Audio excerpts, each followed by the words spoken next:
আসসালামু আলাইকুম প্রাণপ্রিয় কলিজার টুকরা ভাই ও বোনেরা। আমার শ্বশুর বাড়ি বেড়াইতে আসলাম, তো দেখলাম খাল। তো আমার শালা বলল যে ভাইয়া মাছ ধরবেন। তো মাছ এটা হাত দিয়ে বল দিয়ে আর কি এটা হেঁচলাম, হেঁচার পর তো মাছ ধরলাম, ভালোই লাগছে।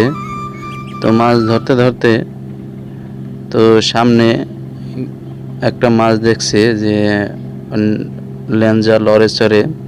তো ওই মাছটা দেখাইলো, তো আমি দৌড় দিয়ে গেলাম। দৌড় দিয়ে যাওয়ার পর আমি হাত নাড়াচাড়া করতে আসি ভিতরে, তো দিতে দিতে মাছটা উঠিয়ে ফেললাম। উঠিয়ে ফেলার পর তো এটা থুলাম। আশা করি আপনারা কমেন্ট বক্সে জানাবেন এটা কী মাছ, আর আমাকে ফলো করবেন প্লিজ, সাপোর্ট